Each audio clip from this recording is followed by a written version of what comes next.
get Let's cracking. kick this sucker off, hey? And as some people join, we will welcome them as we do. So, all right, let's just make sure that everybody's in the right webinar room to begin with. So, hopefully, anyone who has joined us today is here because they want to know how to get shit done. That's the main thing. We all particularly over the last few weeks and months as we've been traversing this whole new world with COVID, it seems like we've had an opportunity of time, yet there's been a whole level of overwhelm and frustration that it's gone with that, hasn't it, Daz? You and I have had a few conversations about this. Yeah, it's kind of like, and I use the analogy, it's kind of like we've all been, all in our businesses, and we've all been well into a business plan that's matured and it's proving successful, and we got ourselves in the groove. And then all of a sudden, somebody has come along and taken the control completely away from us, grabbed our business plan and said, I'm going to play a joke with you here. It's like a pressure test on MasterChef. They've just ripped up the business plan, threw it in the air, arms in the air, and it's all fallen down in confetti, and says, now go and recreate your businesses differently. You can't do what you did before. Everything is completely different. Yeah. And that's kind of how I feel like it's been, certainly for my business in my world. Yeah, well, I mean, we had a conversation, certainly, I can empathize with everyone on the call. I lost all but one client within the first 2 weeks. So, suddenly you're going, all right, I've got a whole lot more time on my hands, but there's no cash coming in. So yeah. And you can understand on a bigger scale, organizations that have built themselves up surrounding, with tourism as their number one, income stream. All of a sudden, planes can't fly anywhere, and that tourism income has stopped. Someone's just turned the tap off. How in the hell? I mean, it's a big freaking task. Yeah, well, tourism, hospitality. I work a lot with cafes and restaurants with our other business. Those guys are at the wall. So, so basically, we're here to talk about. We're all in the same boat.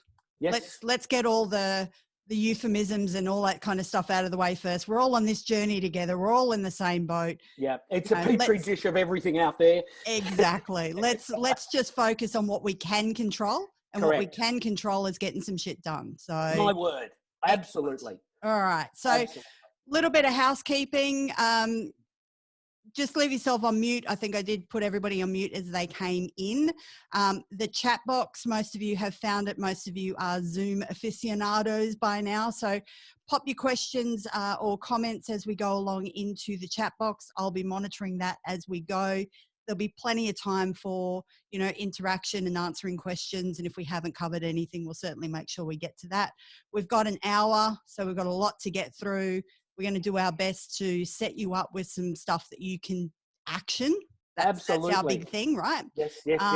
So we really want to make sure that, you walk away with some stuff that you can do right now. So in terms of accountability, in terms of productivity, in terms of getting shit done, there's a lot of reasons why we don't get stuff done, right? Yes. As small business owners, it seems like every time you blink, there's another email coming in. Correct. The social media is like the fridge. You're going back to Facebook every 5 minutes, seeing if there's something else on there. Exactly. And as small business owners, we end up going to that squeaky thing, the thing that screams the loudest. We go to that first just to shut it up and get it out of the road. Absolutely. For whatever our reasons are. So you get distracted really easy. We're overwhelmed. There's potentially the cash has stopped. It's dried up a bit, but there's a bunch of other stuff that needs to happen. Not to mention, JobKeeper and trying to figure out navigating the government sites and all that kind of stuff that we're needing to do. Yep. And of course, our family's been hanging around at the same time. So and it's people hard. are homeschooling. Yep. If you're a mum and you're at home and and you're in business and you've got to look after the kids, and dad's there as well, and everybody's trying to do their own thing, and of course give the kids the attention they need. It's hard to juggle all those balls. It really is. It really is. I know trying to homeschool Obi right now, who's my 7-year-old Maltese Terrier. Right. Unbelievable. Yeah. He does realise though when a call is winding up, and he brings me a squeaky toy. So he's my little Zoom call over. Need to go and now it's my turn to play. Exactly. Now it's my turn. So there are a few folks on the call that are probably wondering who the hell I am. They know Daz, but they have no idea who I am. So for those of you who don't know, my name is Tracy Sheen. I'm known as the Digital Guide. So I am that person who's always reading tech tips, listening to podcasts, playing with new apps, finding bits of software that are going to improve productivity, make your life easier. I just love kind of all things tech. I've been playing around with technology for, 30 years. I was part of the team that introduced the pilot of SMS technology into Australia. I've launched a few networks with mobile carriers. I've really just been involved in technology for a very long time. These days, I basically just do a lot of this stuff. I speak, I present, I write, I do videos, I just produce content on technology for small business owners. And some of the companies that I've worked with over the years, you can see on the thing. I'm a judge for the Australian Podcast Awards, and a shout out to Michael Hanrahan, who's on the phone. I was part of the judging panel for the Australian Business Book Awards last year. That was a lot of fun. If anyone's an author or coming out this year, keep an eye on the Australian Business Book Awards. It's definitely something that you want to be involved with. One of the things I've learnt over the time, though, is to not be the smartest person in the room when it comes to a particular topic. So I want to introduce you to our expert. I know. I'm looking to find out where that expert is. You're going to have to take that snippet out of the webinar, mate, and just run it as your show reel from now on, because that could be a good lead in for you. It's so very good. I want to introduce you to Darren. So for those of you who don't know Darren Finkelstein, I actually found the link on my social media the other day from when we had our very first wine in St Kilda. Oh, at the Esplanade Hotel, I think it was. About 5-6 years ago or something. Yeah. And we were talking about you doing some podcasting, and I think I'd come from a marina that was out of town that I was running at the time in to catch up with you. You did. You made a special trip in, and I remember that. Great. So I am going to hand over to Darren. I'm going to hit stop share. I'm going to monitor the chat box from now on. And Daz, if you want to take over, let's have a chat about getting some shit done for folks. Yeah, absolutely. And I'm just going to flick on to my screen set up here and look at my slide deck that we've created.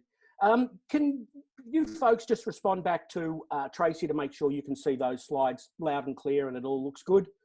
Well, I can see you, so that's a good start. Good start. Beautiful. Sure can. Yep, all good. Fantastic. So what I wanted to run through today is really a very much a cut down version of a larger program that I run. The purpose and the goal for today is to get an understanding of the times that we're in, and to work out, it's like playing a poker game. We've been given a certain hand, and we just need to make the best of the hand that we've got.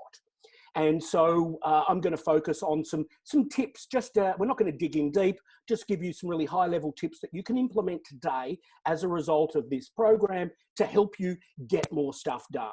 Yeah. And let me preface what we're about to talk about with the fact that accountability for me is nothing more than doing the things you say you're going to do and getting your team to do the same.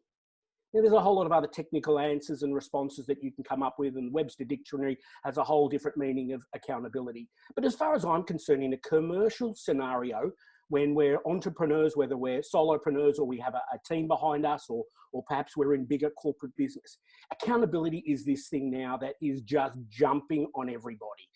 Management are using the term accountability. Politicians are using the term, and most people don't really know what it means. I think that's why really the politicians are using it. Yeah, correct. And so I just wanted to have a look at the choices that we have at the moment. And as we stand here today, and we really have two choices. With the COVID and everything that's going on, we can choose to just stick our head in the sand and become a victim over this. And there is some reasons why that seems appealing sometimes. I totally get that. Or you can look at the green door and choose to use the hand that you have, the hand that you've been dealt, and make something of it. And with the tools that we have today, with what we have at our fingertips in the current scenario, how can we produce the best outcome? And so they're the two doors that I believe that we're facing with. And in my business life, those two doors have I've been faced with a numerous amount of times. And I'm going to share a story with you shortly about that. And that's true of all small business owners, right? We're often, you know, COVID aside, we're often thrown a complete curveball where we can go one path or the other. So 100%. this And stuff is not just relevant for COVID. We can use this going forward for anything. Absolutely. And if you look back at one's life, there's plenty of times where you've been faced with two choices to make. And that's what life's all about. And we just need to work out what the choices are that we have and go down the path with the most positive, optimistic result. Mm. So I haven't, I'm an accountability coach, and it's really a business coach with a difference. Not only do I focus on strategy and the really high level stuff, but I like to dig in deep and focus on implementation and execution. Because without implementation and execution, everything you've created, everything you've built with other coaches and with other training material and things you've learned, and you're just not going to be able to deliver on. So for me, it's actually about rolling up your sleeves and getting down and dirty to make sure that my clients do the things they say they're going to do, and they deliver on the promises, the commitments that they've made to themselves, but also importantly that they've made to others. And let's just pause there for a sec, because I think it's an interesting distinction, and it's one that you and I chatted through at length, where we kind of said, you know, well, how do we define the difference between a business coach and accountability coach? Why would someone take on an accountability coach as opposed to a business coach? And I think you put it nicely that a business coach is kind of big vision and kind of helps you map the longer term stuff. Yep. And then you come in as the accountability person and help people put priorities and figure out how to make a plan. And timelines on that, and deliverables and milestones. Now, I'm not talking about standing here cracking a whip on people. That's not what this is all about. And accountability coaching and the need to have an accountability partner, and we'll talk about that a little later on, is not about identifying those people that have a shortfall, that have a shortcoming in their business. This is not a penalty.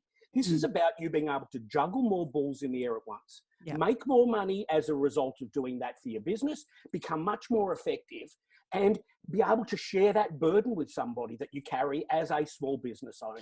And that was the big aha moment for me when we were chatting, is that an accountability coach partner, whether it's you, whether it's, as you said, we'll talk about what that looks like later on, that complements working with a business coach. That 100%. Makes working with a business coach even more fruitful. Correct, absolutely, because I found that I have a number of clients, and I have some clients that are actually listening to our, tuned into our webinar today.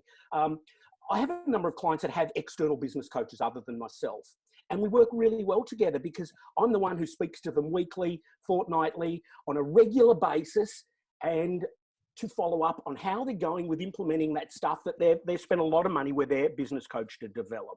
Perfect. So, as I said, it's about rolling up my sleeves and getting down and dirty and helping with the creation of and implementation of this, of all these important learnings. Excellent. All right. That question. Perfect. So typically I like to work with high performing entrepreneurial business owners and their teams so they can deliver on the stuff they promise and meet those deadlines that they've set. Excellent. And so I haven't always been the accountability guy. Matter of fact, we talked about Apple in our warm up earlier on. I have a real deep connection with Apple. I worked for Apple for 10 years, and I worked for Apple as their manager of their commercial markets, which is everything that's not education, K-12 and higher education. So all their Apple stores, government, major accounts, global accounts, all that stuff was my responsibility across the southern region of Australia. And I did that for 10 years and I loved that. And that was my first real taste in accountability. I met Steve Jobs a few times.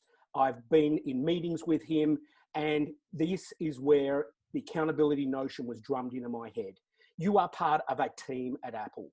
And if you don't deliver on your component of that team by a certain time, the rest of that chain is not able to function. It's like a set of dominoes that are linked. When Steve goes out there on stage to talk at a Macworld or one of those major events, there's been a team of thousands of people that have got him to that point. And if you don't do your component of that when you need to do it and make that commitment, there's no place for you in Apple.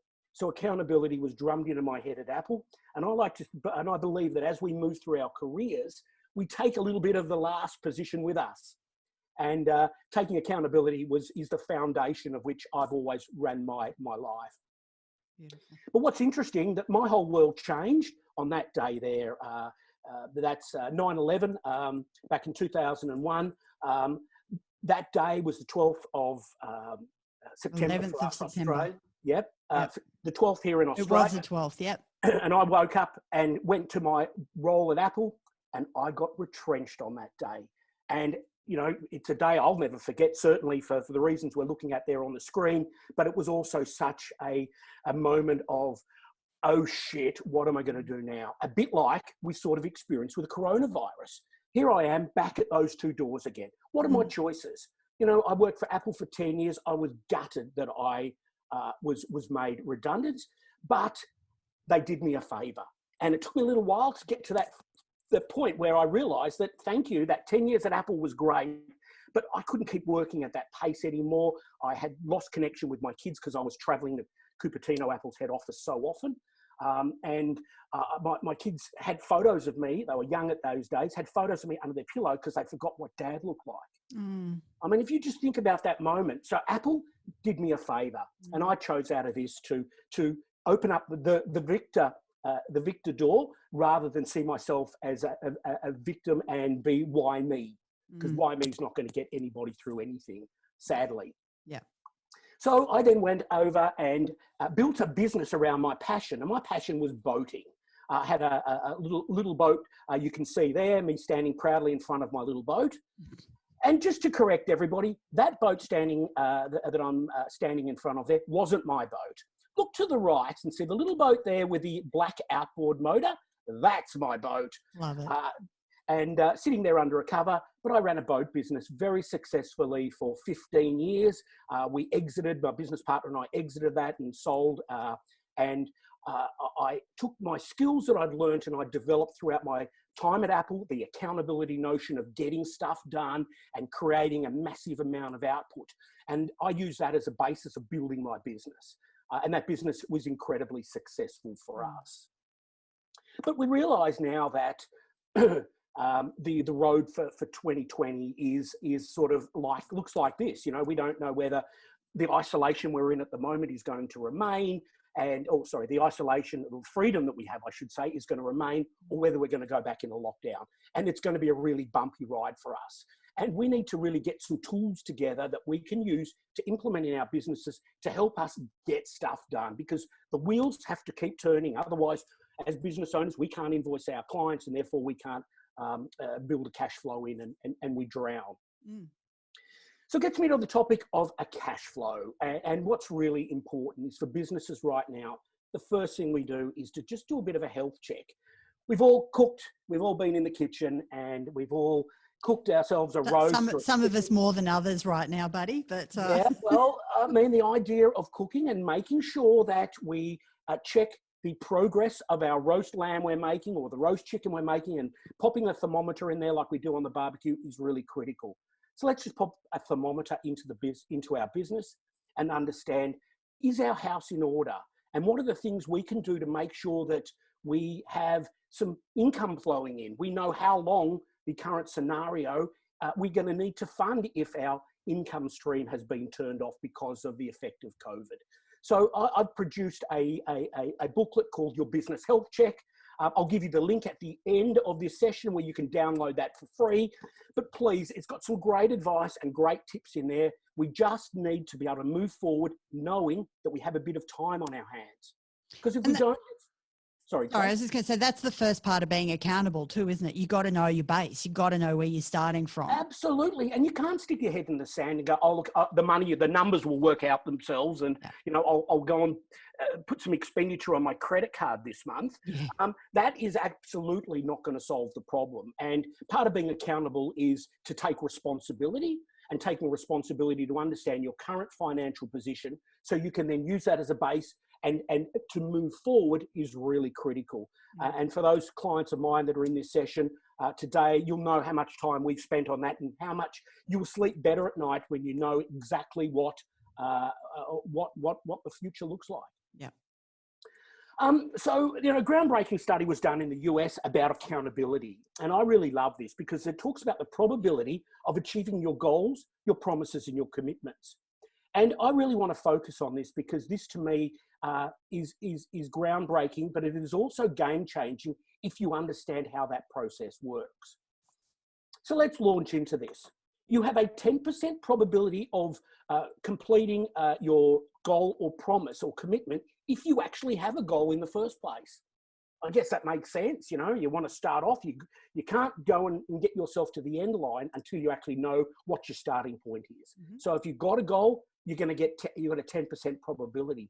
But if you can add on to that you consciously made a decision, you want to do that task, you lift yourself to 25%. So you're not there by any stretch, but you're actually taking those steps forward.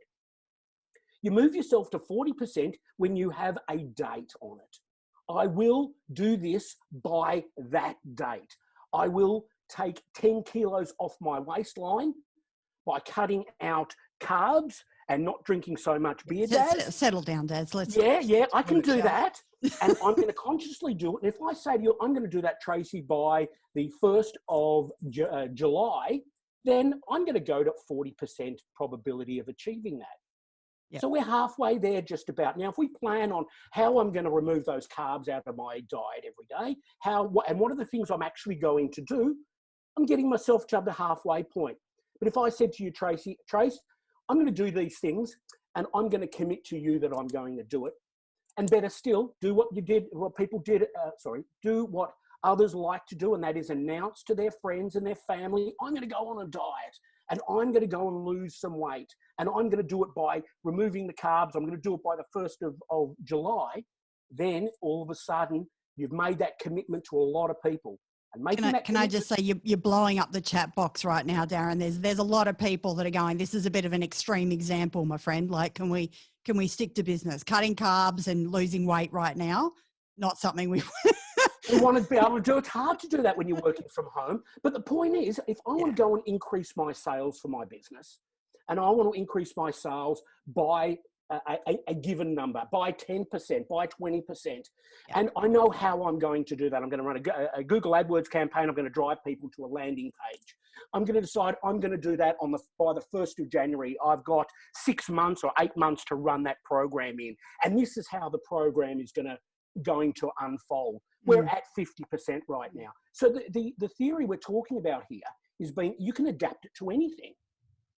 We all want to, especially me, I'm standing in front of the fridge during the day. I want to lose a few kilos. I want to be able to increase my sales in my business. And if you commit to someone you're going to do that, you're now all of a sudden going to have to save face and deal with those people. So the more people you can tell, the better it's going to be for you. But what's really interesting is you can take yourself to 95% probability by simply having a regular, committed conversation with someone who's going to hold you to account. And that means me sitting down with you, Tracy, and saying, so we talked about your Google AdWords campaign. Where is that at? What is the success rate? Do we need to modify our key phrases we've selected? What are the ones that are working? What are the ones that are not? And you make these fine-tuning changes as you go and set some milestones, the little small chunks that you can achieve as you move down the process. And getting from 95% to 100% probability is easy if you follow these small little steps. So let's just take a moment to check in. I'm really interested with everyone on the call. If you think about a particular task or goal that you've got in mind, it might be, Wendy, I'm looking at you getting your website built, writing a book, whatever that thing is, launching a Google AdWords campaign. Just looking at what Darren's got on the screen there, I'm interested to know where everybody's feeling that they're at right now with a particular task or a project or a goal. Are you at 10%? Have you decided you're going to do it? So Jeff's going 95%, mate. That's fantastic. So Yeah, he's brilliant stuff, he's got Jeff. someone. But Jeff's always an overachiever. We Yeah, know he's that. always been like that. And So who's writing a book at the moment? Is there someone out there that's in the process of writing a book and they're sort of struggling? yeah, that'd be me. That'd be you. Margaret's sitting between 50 to 65%. So it sounds like we've around that 50 to kind of 40 to 60% is kind of the ballpark here. Website, Wendy's saying website's on track, but the book's going nowhere. So we've got some work to do. So nice that. So what would be a real difference for Wendy though, is to be able to sit down with somebody who is going to hold her to account to write that book. And so let's just have a focused level of attention put on the steps that are needed to do that exercise. And we're going to go through some of those steps now and look at some of the issues that people face as to why they can't complete the book, as in Wendy's case. And I'm sure some of those reasons we're going to identify are things that she can relate to. And I'll give you some tips on how to overcome those. Scott's saying here, I'm finding it hard to quantify as I've just acquired a business that I worked for that folded in the lockdown. So it sounds like, Scott, correct me if I'm wrong here, but it sounds like you're still kind of at that initial kind of, what is it I need to do?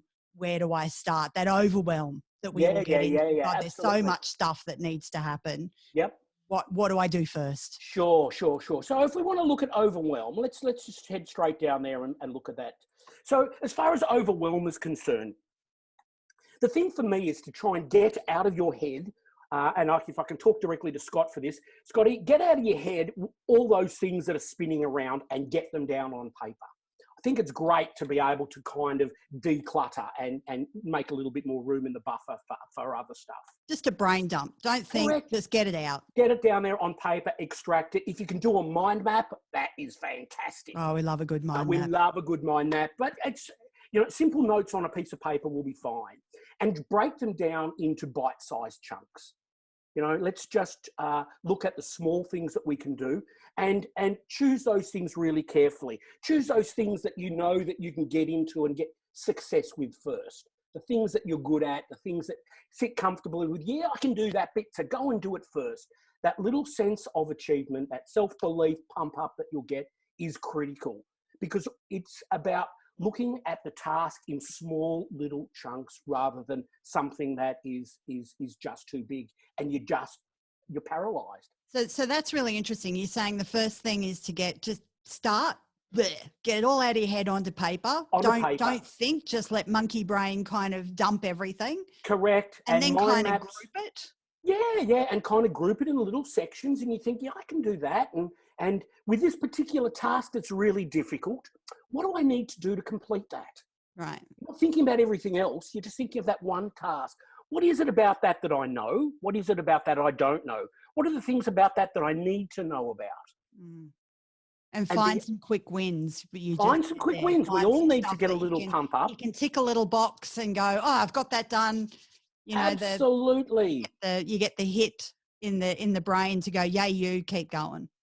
Absolutely. It's critical to do that. So if we then go and look into the next area that I find that people get caught up with, Tracy, and that is to be overambitious. I'm a big believer in doing those things that you feel comfortable about doing, that you're excited about doing, that motivate you. If there's stuff in that you just simply don't have the headspace for right now, that you bit off, trying to bite something off that you think is just actually a bit harder than my own capability, I don't know what to do, then have others help you with that. Delegate that task. You don't have to do it all yourself. And sometimes the easiest answer can be, look, no, I can't do that task. And there is nothing wrong with saying no. Yeah. Jeff, Jeff's on the call right now. He has a great little tool that he uses, call it to don't list. So, list all the stuff that that doesn't light you up, or that you don't really have the skill set, and put all that in the to don't list. Yep. And then figure out who can do that and who can help you with that. Absolutely. It's a really smart way to do it, Jeff. There's the 5 Ds. That's do. That is delay. You're going to put something off until you actually got time in your diary to focus on it and do that. There is to delegate and say, look, this task is better suited, Tracy, with Jeff, because Jeff's really good at that, or Jeff has an interest in that area, or Jeff has the skills and the expertise to do it. It's to delete something. It's to just say, look, simply, I can't do that right now. I can't do that at all. That's not it's not going to help me get to my task or help me get to my goal in the end. Yep. I don't want to be sidetracked by it. And it's also really easy to just go, hey, I'm going to go and speak to, if I'm having difficulty with that, whoever it is that I'm using as my accountability partner, my buddy, I'm going to run it by them. I'm going to get their opinion on it. I'm going to get a different perspective on it. Because quite often the perspectives that we have is based upon our current circumstances and how emotionally we are connected when we look at the pile of... And we get caught in our own little bubble, right? You can't see outside because you're living and breathing it, and it's kind of coming down on you. So that mind map that we start with, back to step one, that mind map that we start with, we do the data dump, we get everything out. It'd almost be worthwhile then going through in the 5D columns, do, delay, defer, whatever, delete. Yep. And then starting to break that stuff down. So now we're starting to chunk it down. Yeah, 100%. And chunking it down just makes it easier for you to, that old story, how do you eat an elephant, piece by piece. It's effectively the same thing. So overambitious is a problem that quite often a lot of people have. No planning is also another problem that people don't have. You plan to fail, you fail to plan. I mean, wow. That is it's never been a truer word said. People don't build houses and buildings and all the rest of it starting from scratch with nothing. They have to have a plan to start off the exercise. And even if it is something as simple as a plan, like, you and I created for today's webinar. Yeah. We've created a plan, we have a strategy in place, we put some time and preparation into it. And now we're just taking each individual slide, each individual chunk, and we're just focusing on that. We're not focusing on all the 30 slides that we're going to go through. We've broken it down into small measurable tasks. So you need a plan for everything. It's critical. So if we move on, then we look at people with past problems. Quite often people just, pick an example. They go into a task and they want to take on something, but they realized last time they did it, they had a shitty experience. They failed. They didn't deliver it as well as they could do. We all got stuff that we're carrying from previous with us right now. And those past problems make it really difficult to move through. And the solution to that is to go into that planning stage, to look at those things that you're good at, to look at those things that you do bring to the table, and focus on those things that you do well, not let that little voice in your head that says, you can't do this, you can't do this. Just shut it up and focus on the things you can do well and get those little victories along the way.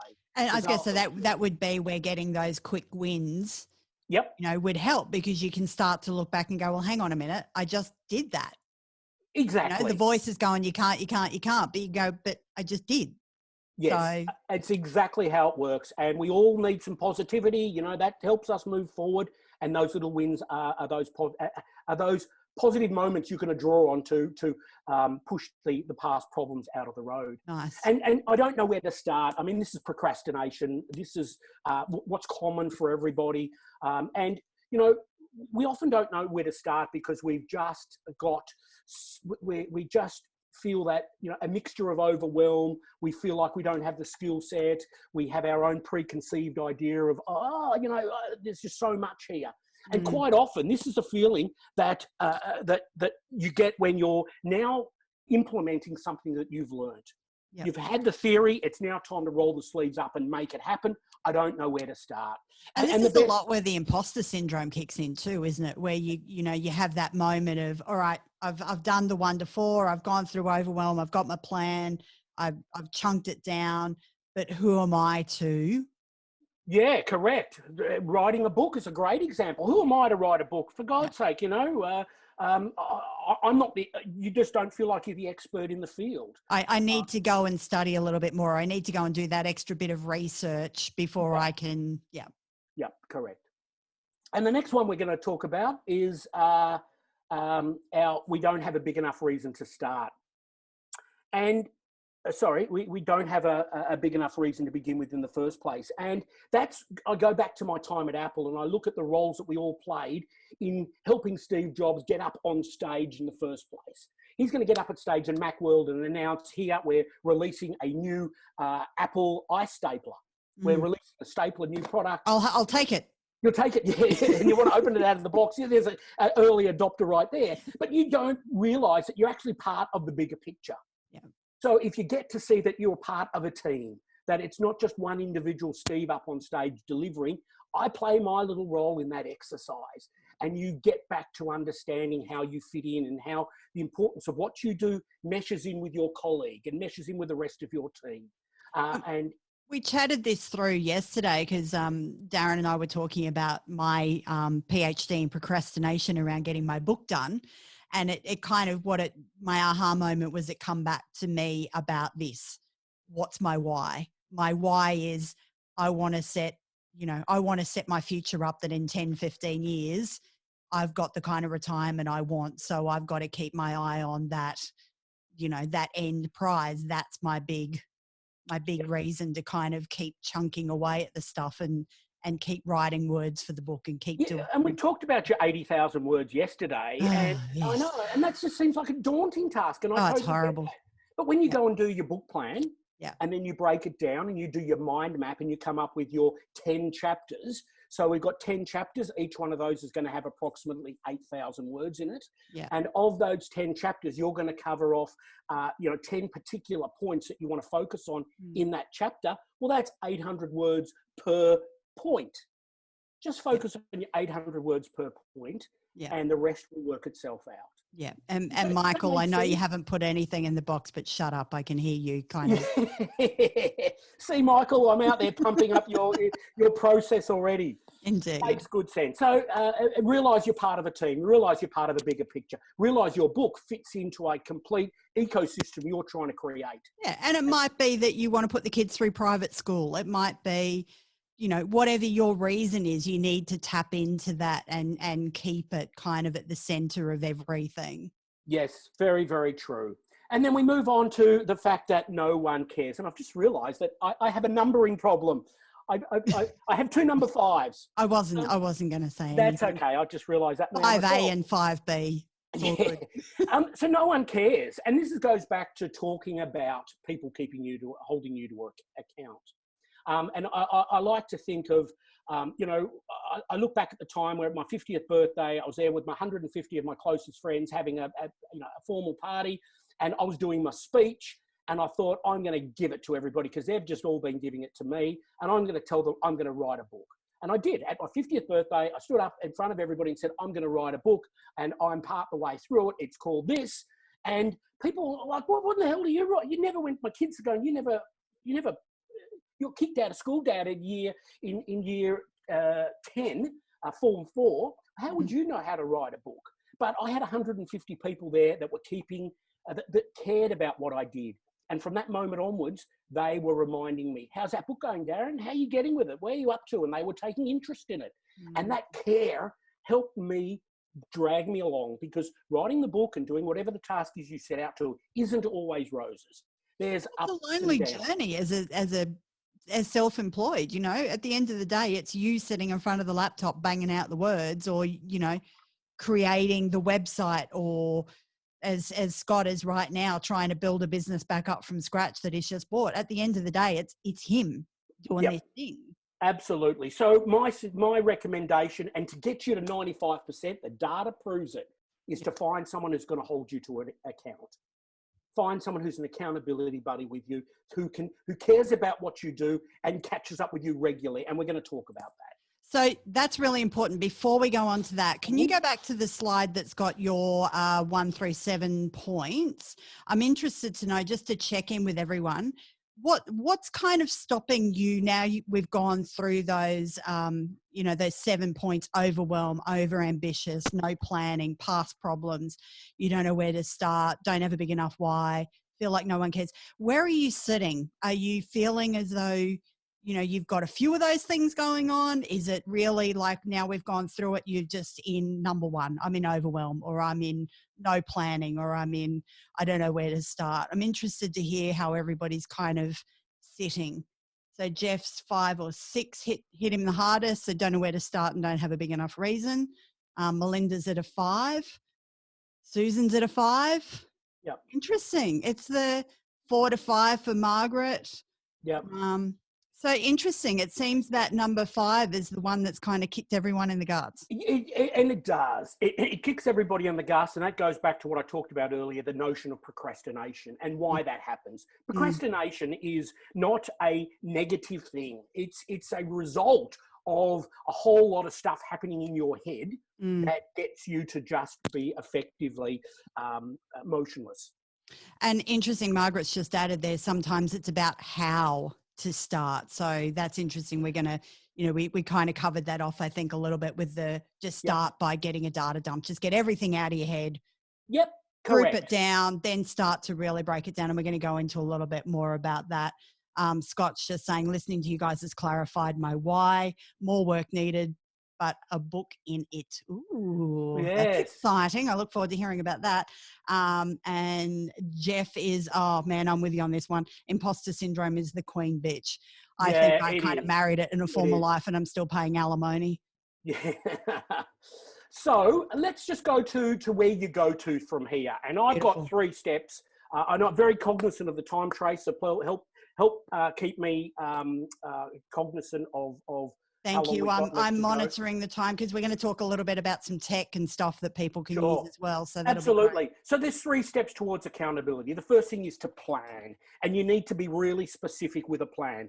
I want to finish my book called XXX by such and such a date. It's not, I want to write a book. That's not a plan.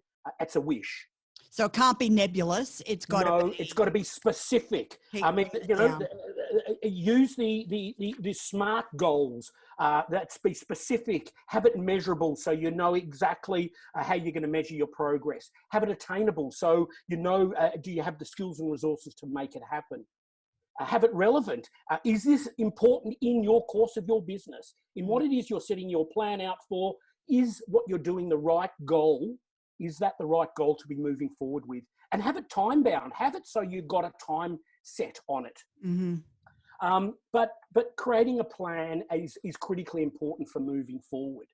The second component I want to talk about today is to prioritize. Now, there's a super to-do list here.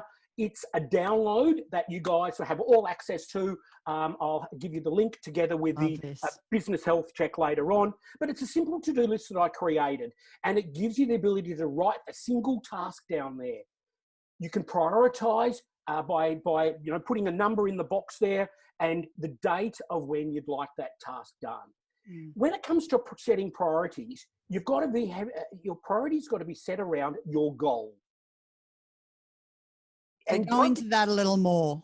Let's say the big goal is I've got to get the website built. Great. So if your website needs to be, what is the deadline you're setting for that? Because your goal needs to have a time component of that. So I'm going to have the website built by the end of June. Great. So what are the things you need to do between now and the end of June to make that happen? All right. I've got to write some content.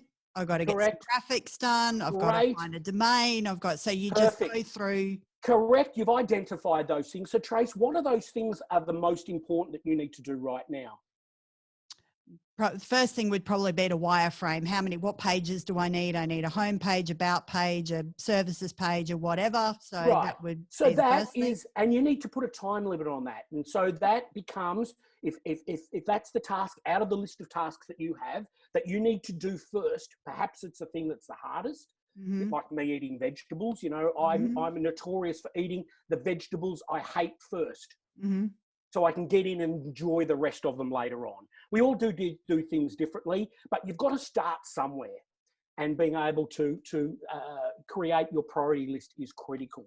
The second part is to partner with somebody. Now, we talked about this before. For those people that are at 4 and 5, and we've identified there's a lot of folk that are at that stage where past problems or, that little voice is happening and they don't know where to start, so they're motionless and procrastination's really kicked in.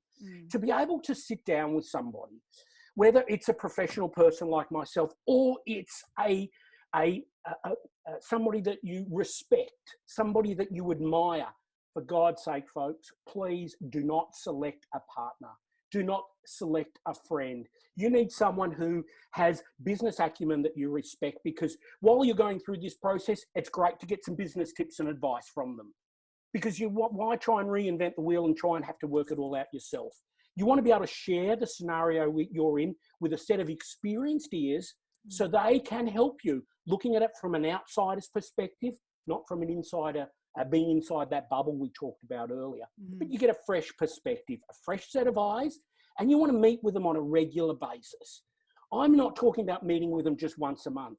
To do this properly, give them a phone call once a week. No, Tracy, that Darren is keeping you to account.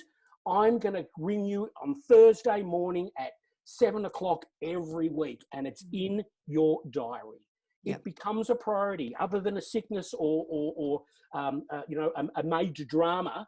This is a priority that we're going to stick to. Darren is committed. I'm committed to Darren, and he's going to call me, and we're going to follow up those things you said you were going to do last week. So no friend? No friend. No hubby, no wife, no... Nah, it just doesn't work, because they're not going to call you out. They're not going to go, hey, Trace, what you're doing is crap. Yeah. Or you really want this goal, but I question how much you really do want it, because you've done nothing to move forward with it. Yeah, that's not going to end well, is it? Pete's going to be on the couch. It's never going to end well. So someone from a business alumni group, or correct, BNI, or perfect for that sort of scenario. Somebody, someone in your cohort, perhaps someone in your team. I wouldn't recommend your manager do it. That's just not going to work. But someone in your team, someone that you respect, and if maybe a contractor or someone that you correct. With. And if all that fails, I'll put up my hand and go, pick me, pick me, pick me. But you can find an accountability partner, and you can have someone who can really care at the end result you're trying to achieve and work you through that whole process. And you were saying one of the things that really stuck out to me when we were talking about this earlier is, it's one thing to have a partner, but you got to have an agenda. So when you catch up, you were saying you need to go, all right, here's the 5 things we're going to go through. It's not a social catch up. No, it's not a social catch up. It's not a drink session. It's a really good point you make. It's not we're going out for dinner and we'll do the accountability over dinner at the pub. No, this is a business session, one-on-one. If we're face-to-face, I'm sitting across the table, I'm eyeballing you, okay?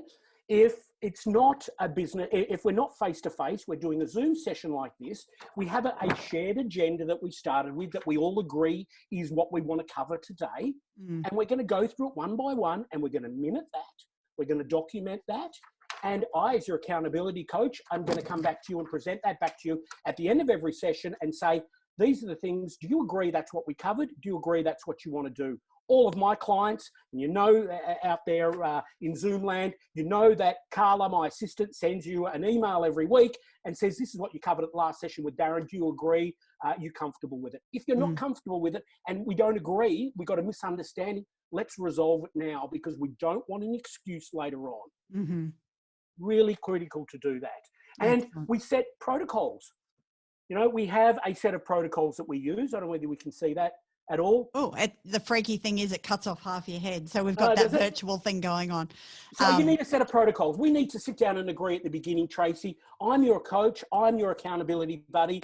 I'm your alumni friend, but you want to have me in this position. These are the things that we agree we can do for each other. This is the protocols of how our sessions are going to work. This is what you're going to commit to, Tracy. This is what I'm going to commit to. And it's very clearly set out in the first place. You're going to give your coach permission to be able to have those hard conversations with you. Call you out, do all that sort of stuff. But importantly, you're going to be working together to achieve that goal, because we're in this together. I want to get you to your goal. That's why I'm here. That's why I exist. Yeah, love that. Excellent. So, yes. So we move on. Well, let's look at a challenge that I'd like to set out with everybody. Challenge. Challenge. Yeah. create a plan for one of the tasks that you have that you'd like to create. It's not difficult to do that. Create a plan, set your priorities, and find someone who is going to be your partner, and give it a try and see how it goes. When you say give it a try, is it like a month? What's the minimum amount of time you would need to commit to with a new accountability buddy or someone like yourself? Look, I think the first thing is you want to sit down with them or have a Zoom session face to face and have a chat and see whether you're connected. Because if I'm not connected with you and the chemistry is not right, Tracy, it ain't going to work. I'll come up with a million excuses why I can't see you next week. And that's not going to work. You just need to identify that, and you'll get a gut feel right up front. The second thing I would suggest you do is to go and head to free stuff. There's the web link there, and Trace, you'll have that in the show notes. You can download there my business health check, my 7 reasons why people don't get stuff done, which is all the stuff we've talked about today, and those tips and suggestions in a little bit more detail. And of course, you can download my super to-do list. And that's not an excuse to procrastinate on getting your own plan done. No. That's some tools to help you get it done. 100%. We're all faced with 2 choices. Let's go down the green door. It's the most fulfilling way to move forward. We can't stick our head in the sand, regardless of COVID or not. Yeah, beautiful. Here's my contact details. Now, Trace, you're going to talk to us about some technology. Yeah, so one of the things that I wanted to go through is when we were kind of talking about this stuff originally, you know, obviously I'm the tech geek, and guys, I'm interested while I go through, I've just got 5 things that I want to share with you really quickly, but while we're going through this, any questions, any comments that you've got, just pop them in the chat box. We may have lost Darren, I think. But oh no, there he is. He just disappeared off my screen for a second. I was like, oh, what happened? Yeah, no, I'm here. Can't have Darren disappear. So any questions or comments that you've got, start to pop them into the chat box, and we'll make sure that we cover those off before we finish. Daz, can you keep an eye on the chat box now? Absolutely. While I just run through these. So the first one I want to talk about is to stay focused. Now, if you guys use Google Chrome as your browser, this is a great little program that you can download as an attachment to Google Chrome.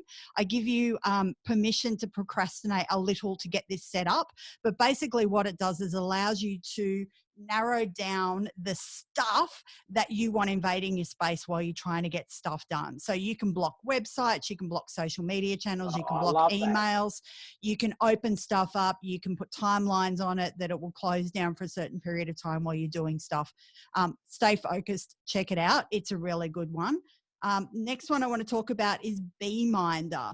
Now, Daz, this one came to me because you and I have had a conversation previously about one of the ways that you can hold yourself accountable is to put a dollar figure on things. Yes, I love that.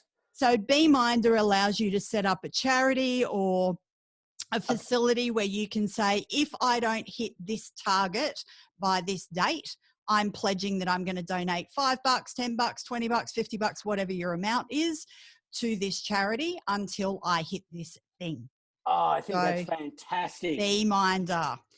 If you're money driven, that would be a great one. Now, yeah, it's a great idea. One of my ones that I am notoriously bad for is constantly checking what's going on the phone. So if you're prone to, you know, constantly glancing down at the phone and seeing what's going on, Cheeky is a really cool app that you can download, and it will actually tell you and start to make you a little bit more aware of how reliant you are on just have a quick check of what's going on with the phone. So Cheeky's a really cool one to have.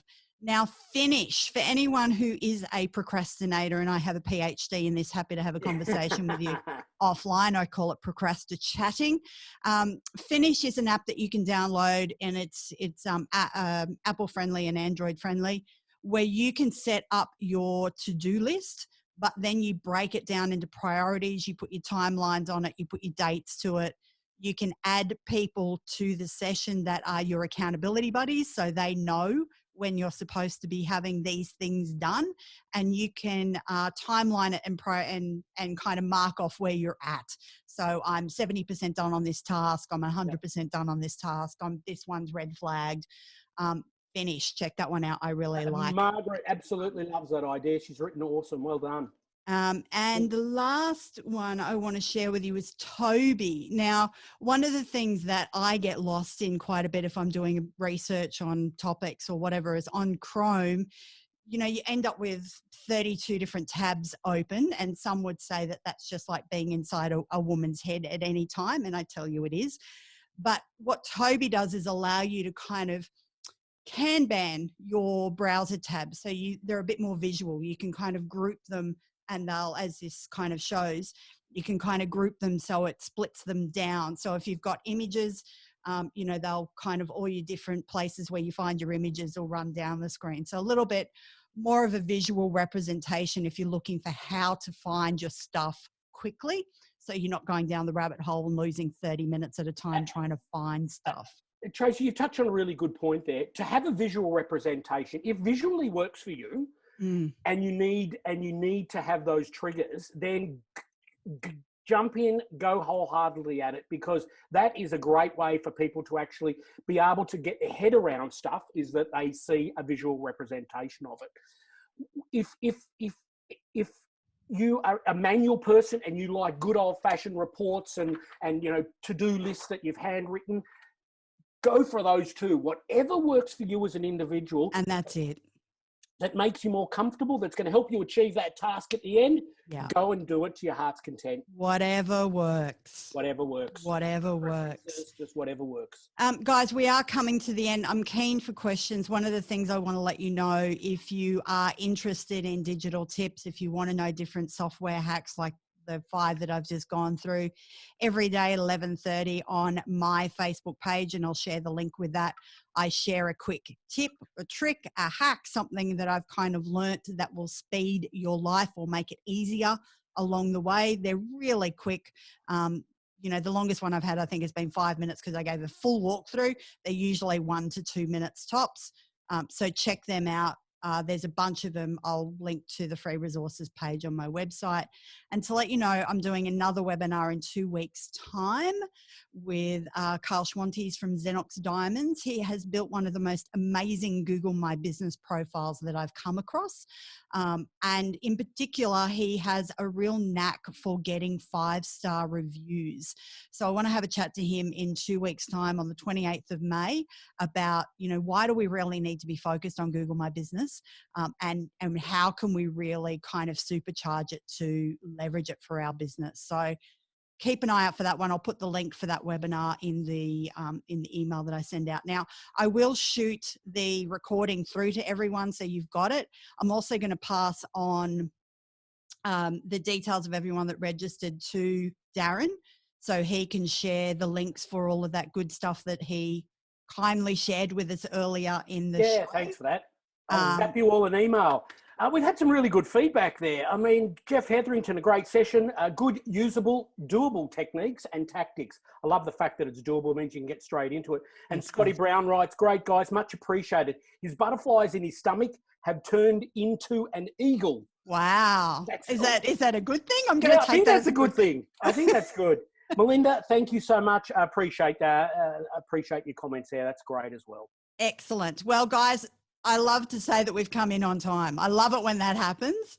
Any last questions? Is there anything that you wanted to check in with Darren? Very helpful. I know I can apply to my biggest takeaway for me was to task it out and then chunk it down. Work on the small wins. Yes. We love the small wins. Yes, love that. Got to tick those boxes. Got to tick those boxes. That's what life's all about, isn't it, really? It applies to business and life, everything. Absolutely. Tick boxes, get it done. Yeah. Guys, thank you so much for giving us an hour of your day. We appreciate it. We hope that you can now go away, grab yourself a cup of coffee, a cup of tea, whatever your drink of choice is at 11 o'clock in the morning. Do a data dump, get that stuff out of your head now. Yep. And then walk away, come back to it, start to put that plan in place, work your way through, get some shit done. Yes, and remember, you can't buy happiness, but getting stuff done is pretty much the same thing. Wow, especially if there's chocolate. Oh, yeah, I love that. I could do with some chocolate right now. I could do with an Easter egg. Wrong That would work season, for but me. good for you. I We'll know. probably get hot cross buns back in the Correct. Daz, thanks so much for your time, mate. Really appreciate it. We've got everyone starting to jump off now. Thank you again for your time. Recording will come out this afternoon. Darren, as always. Thanks, Trace. Thank you for Thank inviting you. me. Lovely to work with you. Uru, everybody. See you Have in a the great next day. webinar, guys. Take care. Bye.